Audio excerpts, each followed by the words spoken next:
streaming. Okay, I think we've started streaming. All right, let's do it. What's up, everyone? Welcome to a live edition of the Mavs Film Room podcast. I don't even know if you can call it a podcast. It's a stream.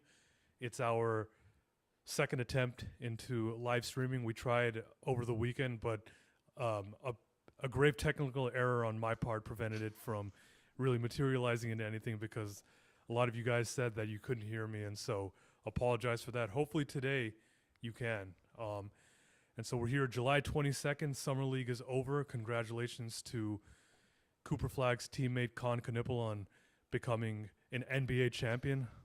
No context needed. But yeah, now that period of time, which is the long wait between Summer League and training camp begins, it's going to be, I think, a long 2 months, but still some stuff to talk about. I'm joined here with my co-host Vinay.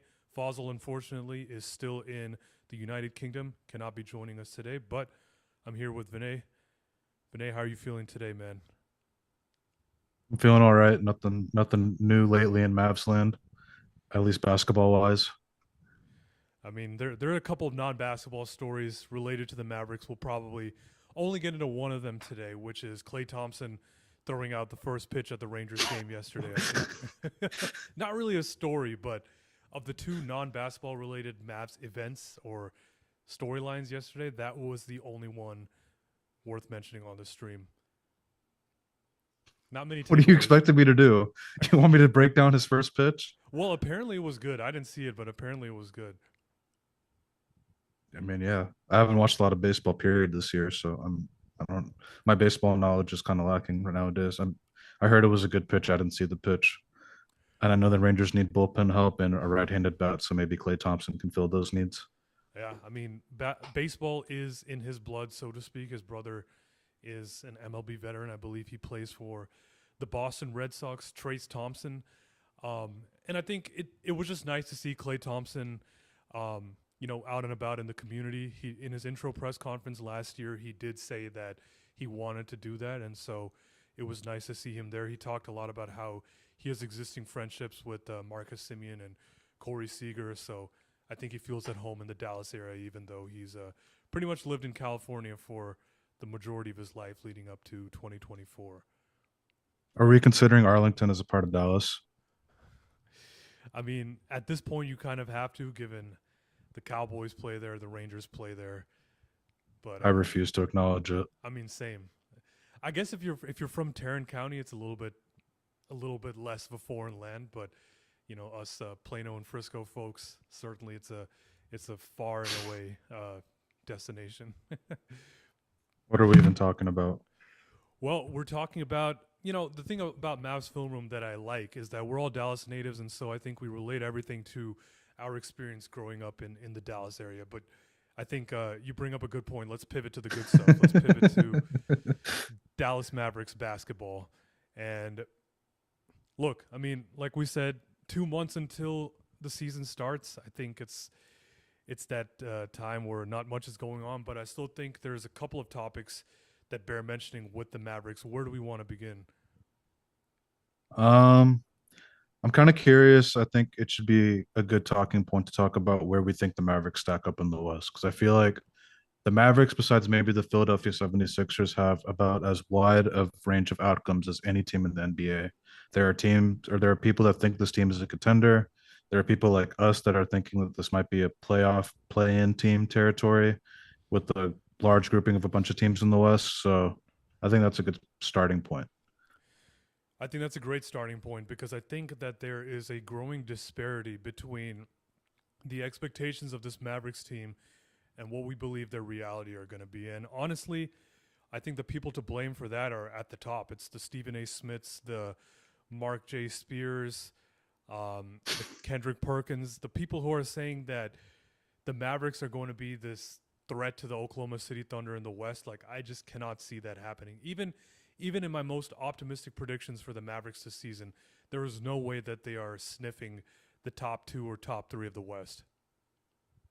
No, I agree with that. I don't think I mean, it feels like the top three is kind of solidified with OKC, Houston, Denver. Obviously, injuries can happen, and obviously those teams can perform below what people are expecting them to be. But those feel super safe to me as the top three seeds.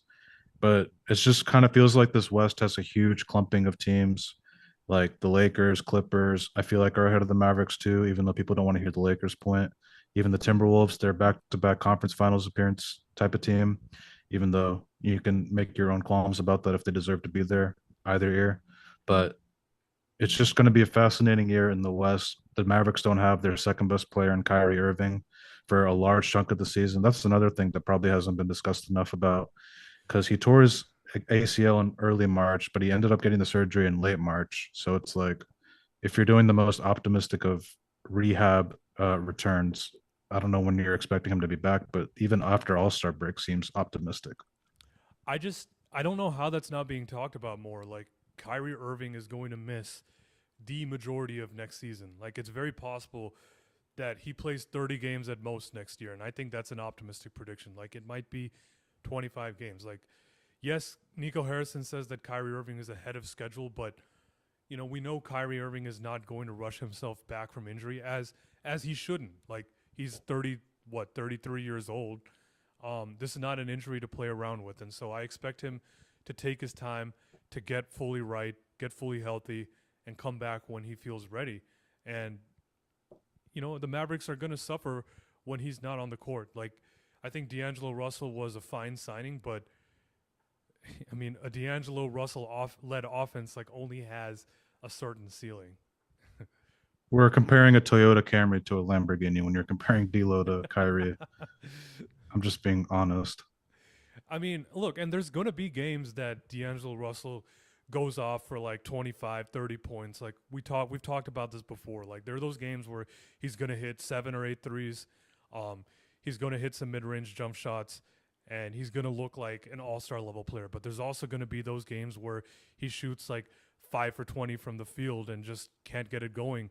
And and I have to think about like when D'Angelo Russell is not hitting his shots, like where are the shots going to come from for the Mavericks? Like, there's been so much focus on the defensive potential of the Mavericks, and rightfully so. I think they have some good defensive personnel on their team, and that's another topic that I think we should get into after this. But offensively, like where are is the shot making coming from? It's good. It's just a lot of reliance on an 18-year-old. And granted, he's a generational type of prospect, but it's just so much reliance. And I can't remember a player that's been under. I think he's going to be under pressure. I know a lot of people are saying that Cooper Flagg's not going to have a lot of pressure this year, but currently the Mavericks' expectations from top to bottom is that this team is a contender. Kyrie's going to be out. Cooper's going to have a big offensive role on offense, and then he's going to be probably guarding like the best players on defense too. And I'm one of my concerns, and if you've heard the podcast before, you'll know that I'm as optimistic as anyone can possibly be about even just this season about what Cooper Flag is going to be. I think he's going to smash expectations, but one of my concerns is what type of workload he's going to get throughout the whole season. The season's a marathon. The rookie wall is a legit thing. How is that going to factor in when he's guarding the best of the best and he's also taking on this huge offensive load, handling the ball, playmaking for others? Because people like to say Luka's out of shape and all that stuff, but handling the ball and playmaking for others does take up energy. No, absolutely. I mean, we we're very familiar with that. Like, just given all the discourse about Luka Doncic and his conditioning and how teams tried to put him in defensive actions to tire him out. Um, Teams can't really do that with Cooper Flag, but if the Mavericks do count on him to be, one of their top defenders, it's undoubtedly going to take a physical toll on Cooper Flag. And yes, he is young, he is in good shape, and so maybe some of those effects can be mitigated. But to expect him to be this like all NBA defensive player and then also be the rookie of the year on offense is a tall task for Cooper, and he very well might be capable of it, but it's asking a lot from him. And I think as a team, you can't rely on it just because you don't know what year one is going to look like for a rookie, no matter how generational they are coming into the league. And a lot of these lineups with Cooper, like in the projected starting lineups, if it's like, let's say it's D'Lo, Clay, PJ Cooper, or it's not, that's not the lineup, sorry. D'Lo, Clay, Cooper, AD, Lively, Gafford. I mean, just like when you pencil it in, like Cooper's going to have to guard the best perimeter player on the other team, unless you want D'Lo and Clay to guard the other team's best player. If you want to break defensive rating records in a bad way, you can do that. But I'm worried about it. I'm not gonna lie. Like I think Cooper's gonna be fine guarding on the perimeter, but I personally think his best defensive skill set is guarding like in a corner, playing help side defense, kind of using his instincts to kind of react. But that's also going to be Anthony Davis's role on this defense. So that'll be interesting to see. I wonder. I don't know exactly what the starting lineup's going to be. I feel like it's most likely going to be D'Lo and Clay in the backcourt, which I'm going to laugh in a bad way. Just to, they've been saying defense wins championships for the last 4 months, and that's what they're going to roll out with on opening day. Would be kind of funny, but what can you do? Do you not think that Cooper is going to be at the two with PJ at the three, AD at the four, Lively at the five? That's the other likely lineup. I don't know. I don't know who's going to. PJ or Clay have to come off the bench.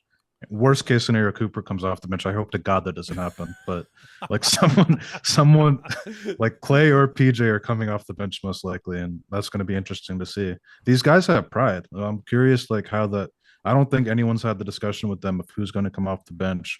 I know Nico Harrison had that one quote in the press conference saying, "Do you think you can play with Cooper?" To PJ, which why would PJ answer with anything other than yes, I could play with Cooper in that situation. So I'm curious because Jason Kidd's going to have some tough conversations before the season starts with one of you guys are going to have to come off the bench. Hey, Clay, I know you didn't like coming off the bench in Golden State. Might have been one of the factors of why you're not a Warrior anymore. So that's an interesting dilemma. No, certainly. I mean, that's I think been one of the top questions on my mind throughout the offseason is just like, who's going to come off the bench? If Klay Thompson comes off the bench, is he going to be okay with it? Like again, that was one of the selling points that they pitched to him last summer was that you can come here and you can start. The Warriors were not that enthusiastic letting Klay Thompson start, and so I think now to go to him and say, hey, we traded Luca. There's no guarantee that we're going to be a championship contender this season. Oh, and hey, can you come off the bench too? Like, Clay's a prideful guy. I know he's a team first guy too, and he very well might say yes, like it's cool, I'll come off the bench. But I don't think that this is the situation that Klay Thompson envisioned himself in when he signed with the Mavericks a year ago.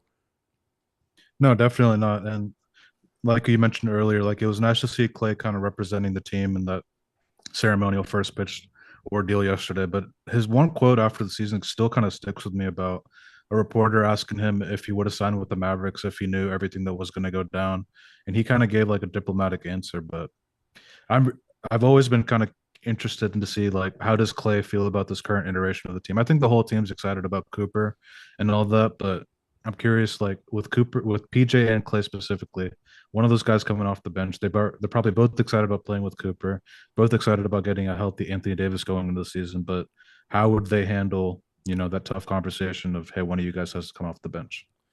And I think a lot of this would be sorted if Anthony Davis was willing to play the five. But I mean, we've talked about it ad nauseum at this point. We Like can it's talk not. about it again because we can talk about it again on this team. Okay, well, I think Anthony Davis is best at the five, like on most NBA teams, right? But on this specific team, when you have Derek Lively and Gafford, who Gafford just signed a fat extension, Lively was a lottery pick. He's probably going to get a fat extension in the next few years. There's a lot of capital invested in both of those guys. Like they're going to have to play minutes. So if Anthony Davis is at the five, like one of those two guys is not going to play more than 20 minutes if you're doing that. So like even then, even if you have AD at the four and he's closing the games at the five, you're still going to have a minutes crunch with Gafford and Lively, and they're way too good to be playing like 20-ish minutes a game, which is what we're headed towards. Yeah, I mean, it's just So it's almost like Anthony Davis can't play. It's like AD can't play the four until AD can't play the five until it's to close the games, just based on the current roster construction. yeah, and I mean, like it's they got a couple guys in Lively and Anthony Davis who are bound to miss time. So I think in that sense, having some good front court depth is wise. But like you said, there's just so much resources committed to these fives. Like let's say it, Anthony Davis, he's going to play the four, but he's a five at this stage of his career. And so you have AD making, $54 million or whatever this season. You have Gafford making, 17 or 18 million. You have Lively who is on a rookie contract, but like he's a young player that needs playing time. He needs development. Um, Someone is going to get squeezed out of the rotation because you can't play you can't play Lively and Gafford together, obviously. And so AD is going to be at the four. You're going to be swapping out Lively and Gafford at the five. And then when AD sits, it'll probably be someone like PJ Washington, Najee Marshall, maybe even Cooper Flag sometimes. So again, there's just a lot of overlap and a lot of redundancy on this roster that needs to be consolidated. It's probably not going to happen before this season just because, we're kind of late in the offseason now to make such big changes. But I'd say before the 2026 season that this roster definitely needs some major reshuffling. I mean, yeah, and I would bet that that consolidation trade honestly happens like in February, if I were to guess. I mean, Nico Harrison has like an itch for making trades at February. 2 years ago, Don't for we know terrific reasons. that? This year, not so much, but I could see that happening. And I honestly like Cooper. I think Cooper's best fit is at the four. I mean, we kind of saw like on the summer league court. I know it's summer league, but I just feel I'm so like sure that his best fit is like as a four playing help defense, kind of like in the Anthony Davis defensive role that we're going to see this season. But for most of the season, we're not going to see Cooper Flag in what I think is his best defensive role. We're probably going to see him guarding on the perimeter, which I think he'll be fine, but I don't think he's going to be. I always use this analogy 2014 Kawhi on that end right away. Yeah, I mean, I agree with you. Like, you watch his defensive highlights from Duke, and he excels on, chasing down guys or weak side help and just coming in to block shots. Um, like you said, I think he's capable of being an on ball defender, but he really excels on the help side and backing up the perimeter defense. And right now, as presently constructed, he's not going to be able to do that because the backline help is going to be Anthony Davis, it's going to be Derek Lively, and Cooper Flag is going to be forced to guard ones, twos, and threes.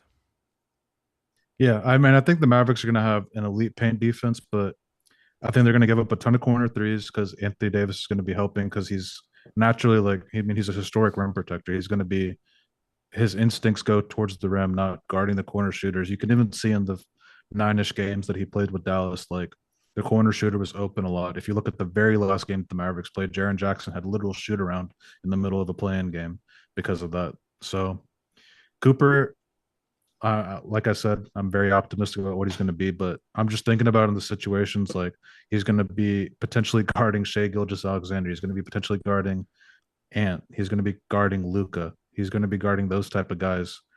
And maybe he'll have some spells where Max Christie can spell him, Najee can spell him. But I mean, still at the end of the day, like this defense is going to be, I think, top 10, but the whole like top three and like defense wins championships level, which this team has kind of built this team to try to win a championship via their defense. I just don't think it's at that special level.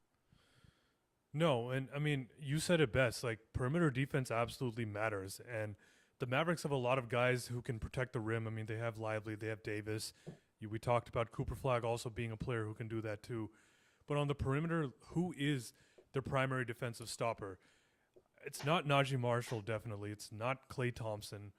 It's you know, it, it's maybe is it Max Christie? I mean, is Caleb Martin is probably going to be dependent upon in that role too. So, I mean, none of those guys That's a really. threat. That literally sounded like a threat. None of them really inspire a ton of confidence, and I think it's going to be a lot of Lively and Davis cleaning up, uh, the mess of the Mavericks perimeter defense. Yeah, it's just a tough way to like make your living on defense. Jason Kidd, like with the Bucks, he was kind of notorious for giving up those corner threes. Not as much in Dallas, I feel like, but there's just a different iteration of this year's roster is just so different than any other roster we've had in the past in the Jason Kidd era in Dallas. So, like I said, I think they're going to give up a ton of corner threes. I feel like stopping ball handlers from getting into the paint is going to be an underrated issue. I like Matt Christie a lot, honestly. I know he came in under fortunate circumstances, but I just think there's a lot there to develop in terms of 3-and-D skill set. I don't think it's another Josh Green situation. I think he's much better on the defensive end than Josh Green was. I honestly think he's a bit much more consistent shooter. He's a He can get much into the mid range a longer little bit. defender also Yeah, than Josh Green. that's a huge thing. Josh Green was honestly probably like a little undersized for what we wanted him to do, but that's going to be interesting. Like this team has so many like unknowns, and like I said earlier, they have such a wide range of outcomes for what could happen. And people seem so sure that this defense is going to be just elite level. And I'm like looking at like Oklahoma City, and I know that's like the gold standard for defense, but they have all these perimeter defenders like Cason Wallace, Lou Dort, Alex Caruso, obviously. Then they also have that rim protection defense with Chet Holmgren and Isaiah Hartenstein. So if you're comparing yourselves to that, I just feel like we're like levels behind them. And that was one of the ads I wanted this offseason, including a ball handler, which they got in D'Angelo Russell. But I wanted a perimeter defender, like a lockdown guy. I know Herb Jones wasn't necessarily attainable, but that was kind of like the type of player that I wanted them to add. Last year or during the deadline, they added Caleb Martin, probably overpaid to get Caleb Martin because they saw the need that they had for point of attack defense. That's what they thought was their answer to that.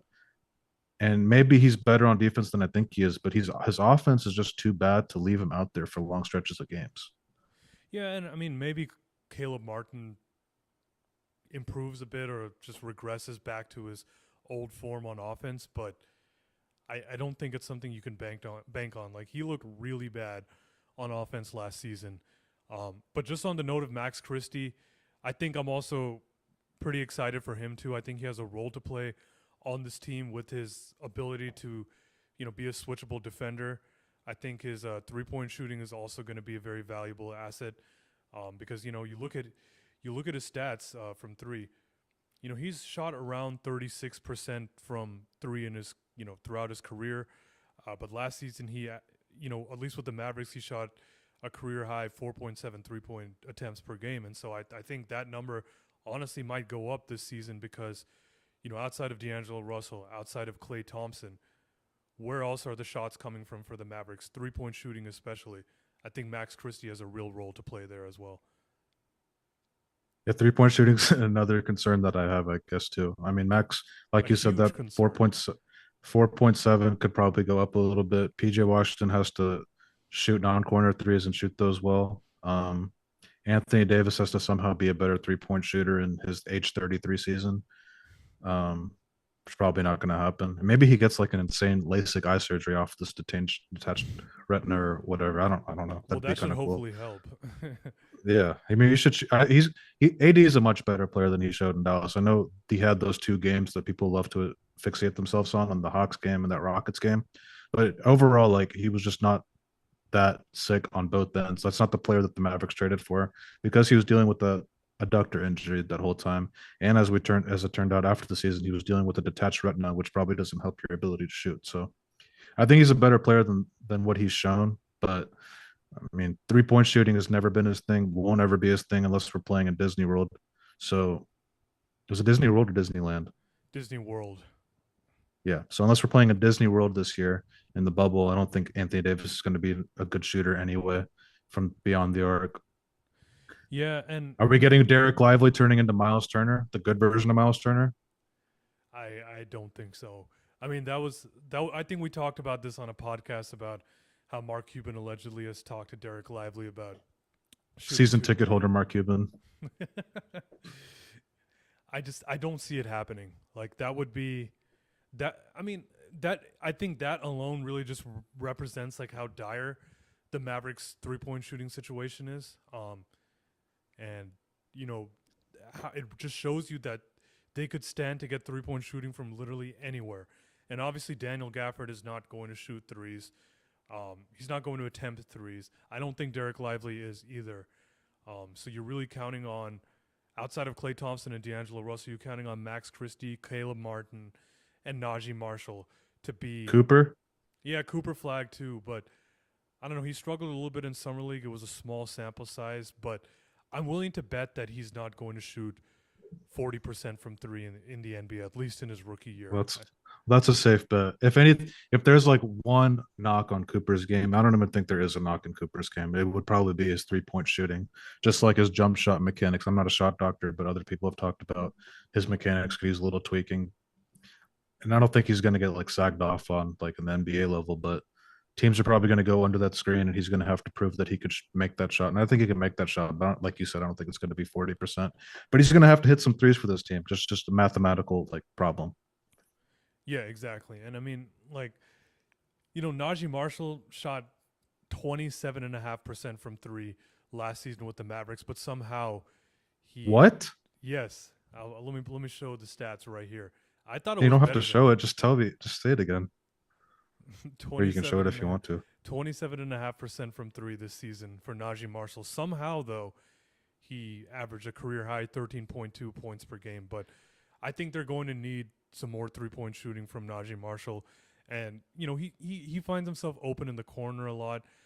He's going to need to hit those at a higher rate. Because, I mean, look at the 2023 season, 2023-24 season with the Pelicans. He shot 38.7%. Like his 3 point percentage dropped by almost or no, like 11 percentage points year over year. Yeah.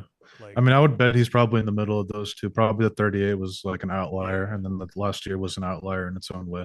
I So mean I yeah, would if he guess could he's in the do like middle. 32 or 33, like that's a lot better than But the one thing 27. I'm curious with is like I feel like Najee's role on this team, especially until Kyrie comes back, is he's probably going to handle the ball a lot more than he ever has before in his career. And with that, you're not going to get as easy of shots created for you, being like an off ball, waiting for the defense to help off you, and you're getting open threes. Like he's not going to get that situation. Maybe he does in some situations where AD or maybe even Cooper get doubled, but beyond that, I feel like he's going to handle the ball a lot, and I don't think he's not a guy that's going to create his own 3 point shot at all.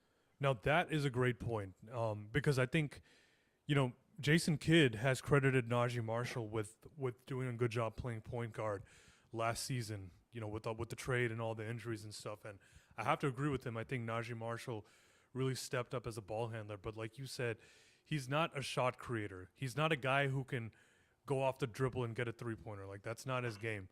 And so if he's doing some ball handling, like he's probably not going to get those shots unless he's a secondary ball handler who can relocate on the floor. Then perhaps he can find himself open in the corners. But yeah, I mean, I guess one guy we haven't talked about that much is Brandon Williams, who I think they might just give him the green light to shoot a lot of threes because I mean he kind of did that last year. He shot what 40% last season with the Mavericks, and I think What are we fucking talking about, man? People are saying this is a contender. We're talking about Brandon Williams maybe upping his 3 point volume. And I like Brandon Williams. I thought he should have played more at the end of the season last year, but like this is what we're relying on to get 3 point volume on this team to like get us to a respectable level that puts us in contender status. Like I just feel like this is like stupid talk almost. No offense. no, I mean it is stupid. No disrespect to Brandon Williams. I think he's an NBA player and he'll have a good season for the He's Mavs. good. But I like I said, he should have played way more at the end of the season than he did. Like I thought they should have like honestly like started him over Dinwiddie in some of those regular seasons to close the season. But it's at the same time like we have to have reasonable expectations for that. yeah, because look, like he shot 40% from three, but that was only on 1.8 attempts per game. Like they're going to need him to shoot He's more like of a downhill guy. He's yeah, more of a downhill guy than he is like a creating 3 pointers off the triple type of player. And I think he's going to have like an important role for this team, backing up D'Lo. And honestly, I wouldn't be surprised if there's some games that he's better than D'Lo and he's closing some games. I'd be kind of curious to see. But yeah, like the 3 point volume is just like I don't. We're relying on Brandon Williams, Anthony Davis, all these guys to create our 3 point volume to get us up to like OKC, last year's Boston level. Like that's tough. yeah. The Mavs just don't have a lot of catch and shoot players like Klay Thompson, Max Christie maybe, and D'Angelo Russell if he's playing off ball. Like those are their catch and shoot guys. And if Caleb Martin decides to remember how to play basketball, then that might end up being like a big bonus for them next season. But um, I don't know. Last season, watching Caleb Martin just like jaded me so much to where I'm not thinking about him like that. Like I'm not thinking about him like, oh, if Caleb Martin can be better, like the Mavericks might be good. Like I'm just thinking of him as like he's fucking Caleb Martin. Like he's a liability on offense. Yeah, I mean, if he's like literally Tony Allen on defense and still what he was on offense last year, he's not going to get to play a lot. I'm just sorry. That's the league has changed since even Tony Allen retired. Like those type of players, like the specialists, like purely defensive specialists, like you can't close games with those guys. I'm sorry. No, you Fucking talking can't. about a contender. You Fuck out can't. of I here. mean, I mean, we saw the Mavericks struggle with that, a decent amount with Derrick Jones Jr. Right, like especially in the Yeah. finals.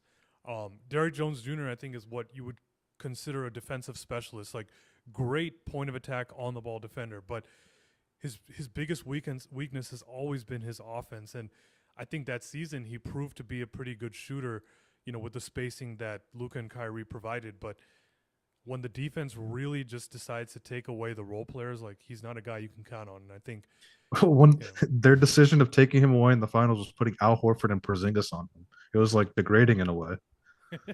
Yeah, it was disrespectful, but I mean, it worked And because I think Derek Jones is a level or two above Caleb Martin as an offensive player too, just with lob catching, even as a 3 point shooter, just based off what Caleb showed last year.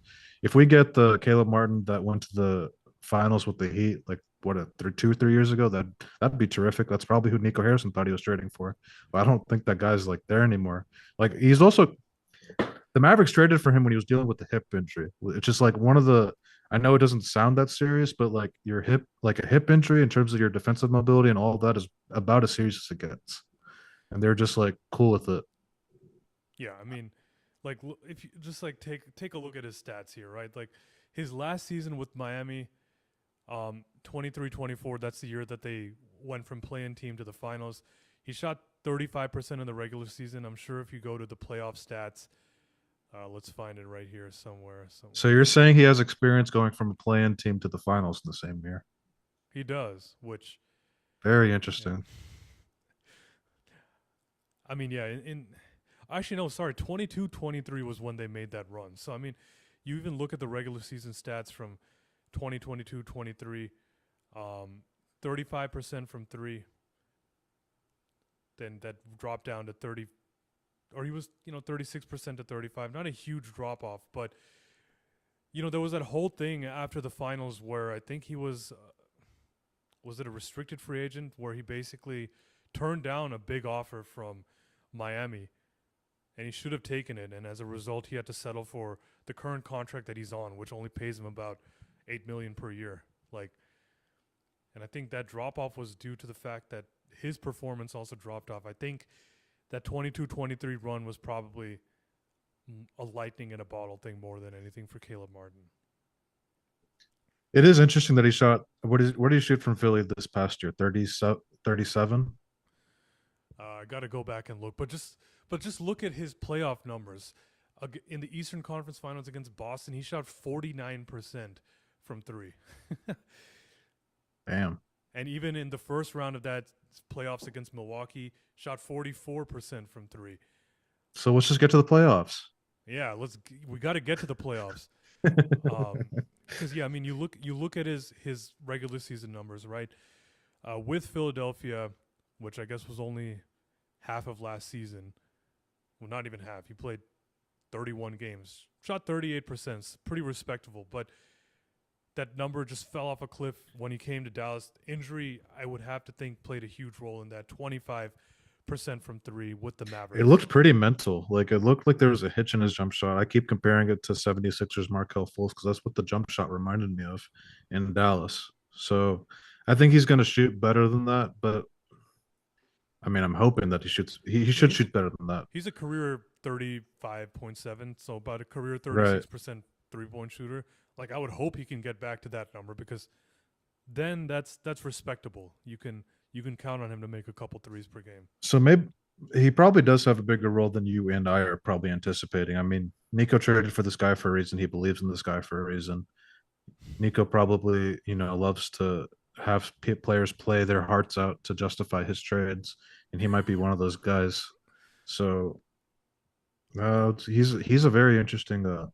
I mean, I don't have a lot of optimism for him, but I feel like he's going to play more than we think. Now that I'm thinking about it, Yeah, now and talking about it out loud, I think Caleb Martin might be somewhat of an X factor for the Mavericks next season. I think Max Christie and Caleb Martin are the big wild cards because like we've talked about it now. Like they have so many overlapping I wouldn't say skill sets, but like types of players, right? These wings that are like in that 6'6" to 6'8" range. Like they got Caleb Martin, of course, Max Christie, Clay Thompson, Najee Marshall, and as of right now, they still have Omax Prosper. Like it's a lot of guys that are these switchable wings on defense that can kind of shoot but not really. And so it's like the ones who can provide the most offensive impact, I think, are the ones that are going to solidify themselves as mainstays in the rotation. And the ones that can't produce on offense will probably take a bit of a backseat.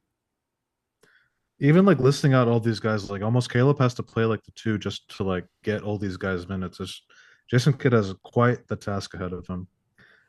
Quite the task ahead of him to manage like all these minutes, all these like personalities in a locker room. All these guys are expecting to play a decent amount. And I feel like one of these guys is just not going to play. We haven't even talked about Dante Exum, who kind of like almost Yeah. profiles like a wing, but he's going to play the guard. But yeah, it's going to, I don't know. We'll Yeah, find out. he's got to do all of that, with the backdrop of it being Cooper Flag's rookie year. Like it's not going to be an easy season for Jason Kidd, and I think that's why he deserves whatever extension is supposedly going to be offered to him before the season starts. Like he's doing, he dealt with a lot last season. He's dealing with a lot right now, and so if the Mavericks can come out on the other side of this as a competitive team, Jason Kidd will absolutely deserve a lot of credit for it. No, definitely. I mean, I've always been just in Dallas. I'm not going to judge him on the Bucks and Nets tenures because everyone always likes to judge him on those tenures. And that was Still like in 10 years ago. 2025, I know, but that's just what people do. Like I mean, two of the long Mavs playoff runs, 2022, 2024. Jason Kidd, Sean Sweeney, who's no longer here. Like he's in the NBA still. He's just not on the Mavericks anymore. But they both elevated the defensive personnel to a higher level than what they should have been. Like that first 2022 run, Dwight Powell was the anchor of that defense for the start of games. And I mean, that whole team just had like a great collective team defense type of ordeal. And maybe that can happen this year. Maybe they can overperform. Frank Vogel's a better defensive mind than Sean Sweeney. I think because of that, they're going to elevate the defensive personnel to maybe even be better than what I think they can be.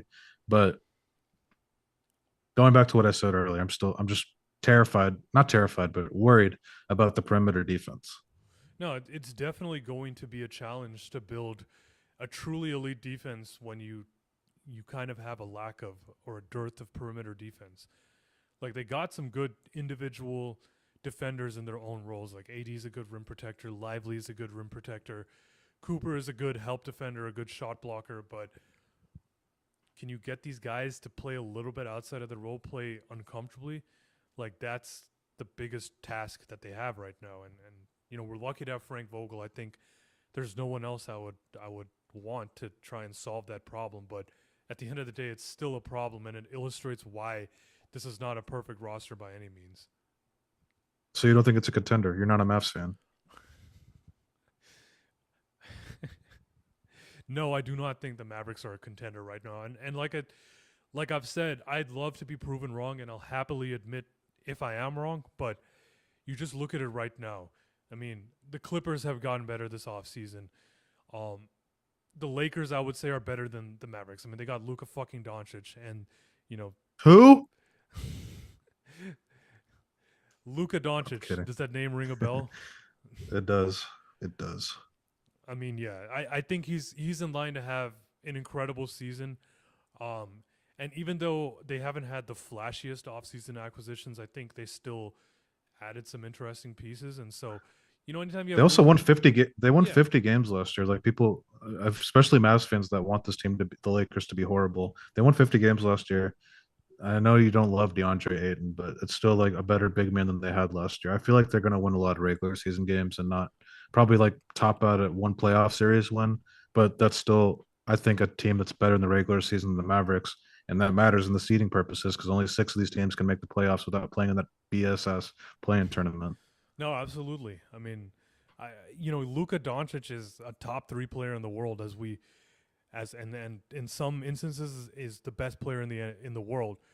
We've seen it with our own eyes, and so you get that version of Luka. Like, there's no way that the Lakers are going to be bad. Like you said, they won 50 games last year with that trio of LeBron, Anthony Davis, and Austin Reeves playing the majority of the season.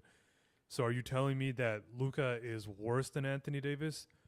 Um, Nico Harrison thinks so. yeah, Nico Harrison thinks so, but I think the majority of the NBA world would not agree with that statement, and so you're swapping out an inferior player for a better one. And so I don't see the Lakers being bad next year unless it just does not come together.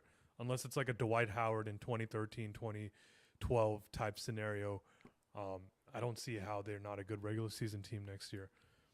And Yeah, that's one of the teams. And then I don't know if you mentioned the Timberwolves. yeah, That's another Timberwolves. one. I mean, obviously the Nuggets I would put higher than the Mavericks. The Rockets, Nuggets of for sure, course. Rockets for sure. Thunder, Uh, don't even have to mention it, of course. yeah. Um, So um, like the Mavericks, I feel like are in that kind of realm with the the maybe the Grizzlies. Lakers fall to this tier with the Warriors. I think the Mavericks are better than the Grizzlies, but I feel like I these think teams they're in a can kind of similar are tier, though. Spurs. But I feel like the Mavericks are better than the Spurs and Grizzlies. But at the same token, like there's six teams that get the play-ins or the playoff spots, and I think we've listed more than six teams for those playoff spots. Like if you just go back to last year's this last season standings and the top six teams that made it, I think it's going to be that and just a different order, and maybe even a similar order. But like Clippers, I'm very sure are going to be in the top six. Oklahoma City, Houston, Denver, and it's going to be like a fight for those last few spots. And the Mavericks can definitely like compete with those other teams, but it's just going to be like they're already behind the eight ball, just not by not having their second best player to start the season until not even just start the season until like March or April. Yeah, Like that exactly. just gets glossed over. I mean, you look at like this 7, 8, 9, 10, 11 range. Like, I would put all these teams in a similar tier, and I think on paper, like you said, I would say the Mavericks are better than Memphis, probably better than Sacramento, probably better than San Antonio. Um, but the Pelicans are going to be better this year. I think the Mavericks are still better We than them. both think we both think that the Mavericks are going to win more regular season games than the Spurs, but Las Vegas does not. They literally have the Spurs higher than us in all those. I mean, What's I'd the probably take Spurs too much. It's over like under? the Spurs are 43 and a half and the Mavericks are 40 and a half, 39 and a half to some for some people. And I know like Las Vegas gambling odds isn't like the Bible in terms of what to predict for sports, but like I do take a good amount of like belief in it, honestly. Sorry, I just laughed at you mentioning Las Vegas gambling and the Bible in the same sentence. um, no, but I mean, it's true, and I think Vegas is accounting for certain factors like health. The Mavericks roster a lot of injury-prone players, and one of them is already going to be missing the majority of the season. We talked about it right at the beginning, Kyrie Irving, right? But Anthony Davis is going to miss time. He might play 65 games in the best case scenario. Like if he plays 65 games, he will qualify for the All NBA team, whether or not he makes it, right? But if he plays less than that, it doesn't matter how good he plays. He's not going to qualify for All NBA. And so that's a big factor. Derek Lively, of course, like again, is bound to miss at least 20 games, I would say, and that's on the optimistic end. And so Vegas is accounting for those three factors, those three players missing time. Do I think that the Mavericks can be better than 40 wins? I think they can. But I do think that 46 wins might be their absolute ceiling, and I don't think that they're going to hit that. I think it's going to be like 43 or 44 on the high end. And if it's 44, that's a playing team. And honestly, 46 might be a playing team in this year's Yeah, I mean West. you Like I you had think you had two 48 win playing teams this year. really? Who? Grizzlies and who? Warriors? The Grizzlies and Warriors were both 48 and 34, and then there was a huge drop off to the Kings at 40 and 42, and then the Mavericks at 39 and 43. And I mean, we haven't talked about the Suns. I think I would put them Do in a we need to talk about the Suns? well. I think we do now that they've gotten rid of their two vampires, so to speak. Kevin Durant's a vampire. He's their best freaking player last year. Yeah, but it's just I think having both those guys and the media scrutiny that came with it just sucked the energy out of that team. So I think that Because they didn't have bigs. yeah, I they mean, they didn't. Now added they bigs they this got year, Kaman Malawach, they got but they Marcus still Morris. lost their So best. They still lost their best player, and they traded. I mean, Jalen Green might be all right, but you still traded Kevin Durant for Jalen Green. Like I don't know. yeah, I mean, like I said, I think they're going to be in a similar tier as the Mavericks, and it might be one of those scenarios in which one or two games decides who makes the play in and who misses it, right? Like, or who gets the 7 seed versus who gets the 8 seed, or the 8 seed and the 9 seed, right? So it's something like that. I think it's going to be that 9, 10, 11 range is going to be very close. Yeah, I mean, I hate like doing this like pessimistic, I guess, whatever outlook, because some people think they're a contender, but it's just like I feel like people are saying that the sky is green when the sky is actually blue. When people are saying it's a contender, I just like do not see it whatsoever. I think people are just having selective amnesia with winning. I think people are still off that high of winning the draft lottery, and I don't blame you as a Mavs fan if you are, but I think I encourage you to look at it a little bit more realistically. Like Cooper Flag, we we agree is going to be fucking amazing in the NBA. Like I think there's no doubt about it. He's going to have a great career. But year one is always a mixed bag. And even look at Luka Doncic. His rookie year, the Mavericks won I think it was what 39 games or 33 games, something like that. They were well under 500. They were a lottery team, um, and that roster I think is worse. Was significantly worse than this one's is. But it's just like you don't know what it looks like, and I think most objective observers of the Mavericks would say that this is really a figure it out gap year, transition year for the Mavericks, right? Like they're still in between this thing where they have these veterans and with Anthony Davis, Kyrie Irving, PJ Washington, it's Daniel Gafford, et cetera, et cetera. But now they got Cooper Flag, and it's going to be Cooper Flag's team at some point. So, how do you balance this future versus the present? And I think that's what this year is going to be about. And in the process, you're probably going to lose some games that maybe you would win if you were all in. But I don't know. I'm just trying to be realistic. Like, I Do would you think the say organization? Do you think the organization changes what the external expectations are currently? Because, like, I mean, Nico Harrison before they won the lottery, he was saying that he's never going to be vindicated unless they win a championship. And I think he said in the next few years, but I think in general he just said until they win a championship. And I feel like, I mean, Mark Cuban even said it. They expect this team to contend for a title, not next year, this year, despite Kyrie Irving missing most of the season. So, like, I don't know, like what happens if they don't, if they're so short of what their lofty organizational expectations are. so. Yeah, I mean, I could talk myself into the Mavericks being a contender if Kyrie Irving was healthy, but he's not, and that's just a non-starter for me, right? But like, I mean, let's say that the likely scenario of the Mavericks falling short of their contending expectations happens.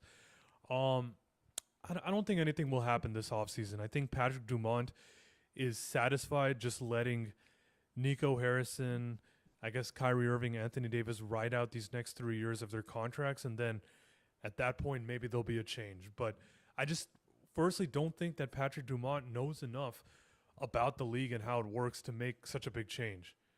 Which is crazy because he made like literally the biggest change you possibly could, you know, when he greenlit the Luka trade. But I think after all the chaos that has ensued, self-inflicted, mind you, I think Patrick Dumont and the Mavericks organization is probably going to be looking to establish some sort of stability, and for better or for worse, that means keeping, the power structure intact for at least the next few years. Yeah, that's what I think too. I don't think I really find a hard scenario, even if the Mavericks don't make the playoffs, that Nico Harrison isn't back for the year after. I feel like they're going to use the Kyrie injury excuse, and you can make your own judgment on if you think that was self-inflicted or not. But I feel like they're going to get that excuse for this year if they don't reach expectations, and then next year we'll see what happens. And I do think the team could be borderline contender level. I think they do need to make a trade or two, like a consolidation trade that we talked about, adding some more shooting, maybe like an actual like or some more guard depth. But I'm fascinated to see what happens this year. If still like I don't think anything will happen, but I'm curious like what Dumont will do because I he had that quote after they lost in the finals saying that he hated saying you have no idea what seeing that Celtics confetti on my shoulder did to me. Man, Like, shut up. okay, man, You that's just probably got one of here the best five seasons. minutes ago. That's probably one of the probably might be one of the best seasons you'll ever have in your ownership tenure. So we shall see, man. I feel like the Mark. I mean, we talked about it on the one podcast. Like Mark Cuban should shut the hell up, and includes Derek Lively talking about shooting threes. Includes like saying this team is going to contend for a title. Like you're just what are you? You're doing the Jerry Jones stuff. And I mean, there have been a lot of similarities between Jerry Jones and Mark Cuban over the years. They both really enjoy the spotlight, but I just think as a minority owner, it Boys, falls a little Cuban bit is flat. so Cuban gets criticism. He got criticism over the last decade or so, but he is so lucky he was in the same time frame as Jerry Jones, where he doesn't get all that. I don't know. Like if Jerry Jones wasn't in the city, like seeing what Cuban says would just be such an outlier compared to what any other owner does in any sport, just with the quotes. And he's not even like the majority owner anyways. What's pissing me off? Like, why is he saying all this stuff? Yeah, I mean, Still, like, no, I don't get it. He functionally has no control over the Mavericks anymore. So, I mean, I guess, is good at giving entertaining quotes, but at the end of the day, like, he's just watching like the rest of us, honestly. He just got better seats.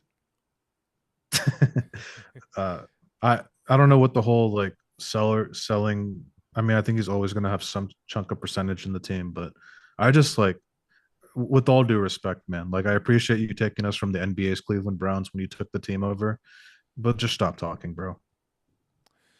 Yeah, I mean, I was confused by that too, but I guess anytime Mark Cuban is there, people are going to ask him, and he's always willing to talk. So that's why that whole thing happened. But it was just, again, it falls flat when you're the minority owner. When you're the majority owner, like, okay, it makes some sense. Like, you own the team, you sign the checks, like every decision comes through you. Now, he's a fan that happens to own a 27% stake in the team. Like that. That He's is a what it rich ass is. fan, Yeah, rich as like a hell. rich ass fan. He's got 3 point whatever $billion in his bank account. Maybe less after paying off whatever lawsuits and debt and shit that he had. But um, I think Patrick Dumont also doesn't mind that Cuban is speaking in front of the microphone because I feel like not at all. I Yeah, think Dumont declined comment after Cooper's press conference, that's and so I ridiculous don't though. mind, Like, but I don't care. that's like the You might most think it's friendly ridiculous. sin. That's such. I That's mean, true. That's like, true. as an owner, I think you owe it to the fan base and to the media to at least say something, right? Like that, and that's like the most friendly scenario it gets. Like, if they're introducing Cooper Flag, the number one pick. Like, there's literally not a bad question or a stressful question that could be asked. I don't know if I got in that scrum, I would ask some questions. Well, I know you would have, but the rest of the media is not. They're just gonna ask some bullshit about whether you like Mr. Mexican food. Dumont, you bought the team for this amount. Do you realize you would make so much more money if you sold the team right now? Is what I would ask them. Honestly, I wonder if he's considered it because, I mean, I think we talked about it before. Like, the gambling thing is going nowhere in Texas, so it's like, what real value does the Mavericks have to the Dumont Adelson family's portfolio? That's a good point. It's wishful thinking to think they'll sell the team anytime soon. I feel like, but I don't know. You do bring up a good point with the gambling scenario because I feel like the reason Cuban sold the team for, let's face it, way lower than it should have been sold for if you just look at pure financial numbers, was because of the real estate and casino stuff. And if the casino stuff doesn't happen, then whatever Cubans bet on this whole ordeal with getting a business with the Mavericks and the Addisons, like it just didn't pan out like that. So Yeah, I mean, you can't convince me that, like, a privately owned arena alone is going to be worth the same value that like a casino would be, right? Like, the casino at the end of the day was the reason these guys got into business together, and it just doesn't seem like it's going to happen. I know people probably don't like us talking about the ownership stuff, and I forgot which podcast it was. They were talking about how they don't care about the ownership that's in place with the Mavericks, but I'm such a believer that ownership matters like so much in professional sports. Like it's a huge competitive advantage if you have competent ownership.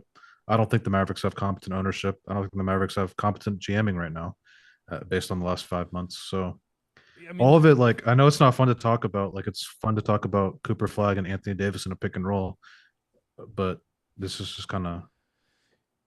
it's unfortunately, like, we've said this time and time again. Like, it's unfortunately a cloud that's hanging over the head of the franchise, and maybe for some of the younger Mavericks fans, like, it's not as much of a thing because this is all that they know. But we've seen what good ownership can do for the Mavericks, and I think while Mark Cuban has had his flaws over the course of his ownership, overall, I would say Fraud. he's been a good, or was a good owner for the Mavericks, Dirk especially. Merchant, Dirk Yeah, he Merchant, was a Dirk Dirk Merchant. Merchant, but he knew when to get out of the way and just let Donnie Nelson The and one year Carl he and stopped Dirk. talking, They won. sorry, but the one year he stopped talking, they won the fucking championship. So why doesn't he get that clue? I mean, yeah, there's that story about from that season, like, when the Mavericks were playing the Bulls and Cuban was yelling at something, at the refs or something, and Dirk just got so fed up that he yelled at Cuban to shut the fuck up. Like, it weighed on the players too. But I think that I would still. with all the antics and sideshow and everything, I'd still have prefer Mark Cuban than Patrick Dumont, because the scariest thing for me Yeah, about the okay, yeah. Mavericks is you have a power hungry GM that's hell bent on doing things his way, and maybe now there's some checks and balances, but the owner, the guy who is supposed to call all the shots or supposed to give final sign off on everything, does not know a damn thing about what he's doing. He does not know anything about the league, and who is he consulting? Because I don't buy that it's Mark Cuban. Because if he was consulting Mark Cuban, the Luka trade wouldn't have happened. So it's like, who are his advisors? We don't know. And that's yeah. Uh, I mean, that's why speaking to the media is important to me, because at least like it gives followers of the team like an idea of how things are going to be run. We have no I idea. get that, but do you see the Celtics owner or the Thunder owner talking in front of the microphone? Like we're just so used to it Dude, in Dallas. Wick Gruesbeck went on the Jeff Teague podcast the other day, which he obviously That sold the was after team, he sold the but he's team, still though. going to be he's still the governor right now for the But next. he wasn't saying anything before they sold the team. The Thunder owner is never in front of microphones. Like it's just like we're so used to it in Dallas with Jerry Jones and Mark Cuban. These guys are fucking outliers. That's not how shit's supposed to be run. Like get away from microphone. Let your head coach and GM be in front of the microphone if they need to be. I don't know. I I mean, guess we a little I disagree think it's there. different. I think it's different though. Sam Presti's been the GM for like 20 years at this He point. doesn't get in front of the microphone either. No, Sam Presti He does. speaks to them. No, he literally speaks to the media like 2 or 3 times a year. Fair, but that's There still are more ways than. there are ways to do this that are just like not normal because we live in this specific sports market. I'm just telling you, like other teams around the country just don't do it this way. Maybe, yeah, I guess you're right. Like the sports market is very familiar with owners being the main character, and perhaps, I mean, not perhaps, that definitely in other markets, like that's not the case, unless it's like the Lakers or, I mean, even the Clippers to an extent, right? Like otherwise, the owners are typically behind the scenes. But I just feel like because Patrick Dumont is so new, I feel like he owes it a little bit to say something. Like he's done a couple interviews with the Dallas Morning News, but like, And those didn't go well. What he no, they were. spoke in front of the microphone, they didn't go well at all. So honestly, I don't mind him not speaking. Yeah, true, true. He did that Texas real Talked about estate. Shaq as a example of work ethic, bro. That that that was the biggest tell that he doesn't know shit. Like Shaq, hard worker. Come on. Like Jason, I mean, like, I don't know if the reports are true that Jason Kidd was kind of annoyed with being like kind of the shield almost of the franchise because he was always the one answering stuff. But I would prefer like him speaking, even Matt Riccardi, like that they did after the lottery win, all these other examples. But like, I'm all good on hearing Nico and Dumont talk about anything, and Cuban, like for sure, Cuban, like stop speaking. Yeah, I mean, it's just, I don't know. Like if I were Cuban, I'd have some pride and be like, this used to be my team and now it's not. Like Well, I he's should not be sucking up now. speaking. I He's should not talking be about speaking how about this. he's been sucking up lately. I mean, he's talked about how Nico Harrison's put this team in a terrific situation in the second apron era and all that. And I know the Mavericks have terrific depth on like a graphic design thing. Like you put the 10 best players on the Mavericks, it looks great on a graphic design, but it's just not how basketball works. This team is just like, I don't know. I guess we'll find out, and I hope I'm wrong. I pray to God I'm wrong, and this team is like a contender. They go like, I don't know, 72 and whatever, challenge the Bulls record, win the championship. But I don't know, man. Like it's just like frustrating because like I want to believe and buy in on this team like everyone else, but for me, this team is just more about Cooper Flag and the start of his NBA journey. I think Anthony Davis is going to have an amazing year. Honestly, I think he has like a lot to prove coming off that trade. We, like I said earlier, he never got to like show his true Anthony Davis form in a Mavericks jersey just because he was dealing with an adductor injury. I know people are going to say he gets hurt all the time. That's part of AD, but at the same time, he's way better than that still. But even then, like I just the whole contender stuff and all that. Like I just want this team to make the playoffs. I'll be thrilled if they make the I playoffs. know that is would be a successful season for them. And yeah, I'm right there with you. Like this season to me is about Cooper Flag's, intro, his journey into the NBA. Like anything that happens with the Mavericks team is a bonus. And if the Mavericks are somehow contenders, that'll mean that Cooper Flag was an all-star in his rookie year. Like that is plain and simple the way that I view this Mavs team. Yeah, definitely. And I mean, I've said it before on a podcast. I don't think he's going to make the All Star game per se. I think he'll have an All Star impact.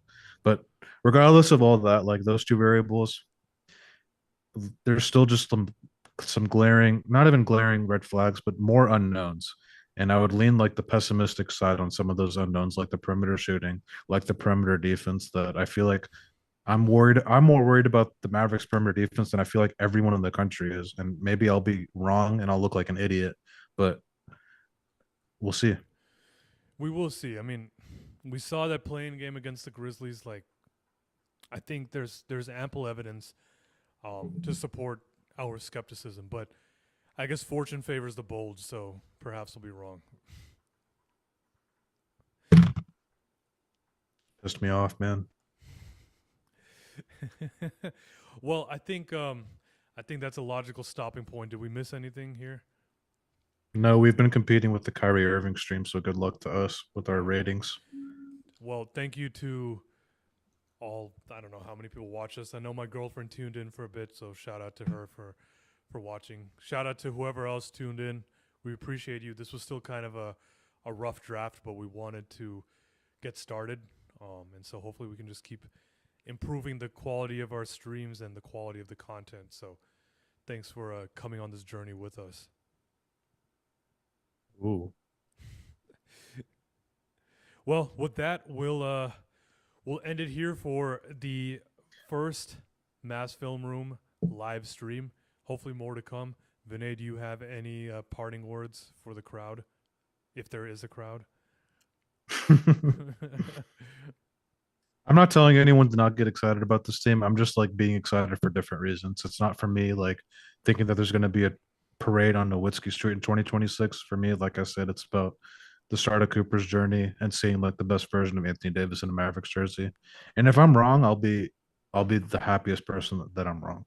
Yeah, to be clear, I don't think we want them to be bad. That's not what we want. But we're just I think this is just our opinion from watching the Mavericks, from what we know about basketball. Like it's hard to see this team contending, but there's a lot to look forward to with the team. Like you said, Cooper Flag's rookie year is a reason enough to be excited about this season. Um, but just try and keep a reasonable expectation about what this team is going to do. But yeah, thanks, Vinay. Thanks, everyone who tuned in, even if it was 3 people. Appreciate that. We'll be back soon with another stream. Be sure to subscribe to us on YouTube so you know when we're going live. Subscribe to us on Twitter at Mavs Film Room, Instagram at Mavs Film Room. Be sure to subscribe to our newsletter on Substack and subscribe to our feeds on Apple Podcasts and Spotify. Go Mavs. We'll see y'all soon.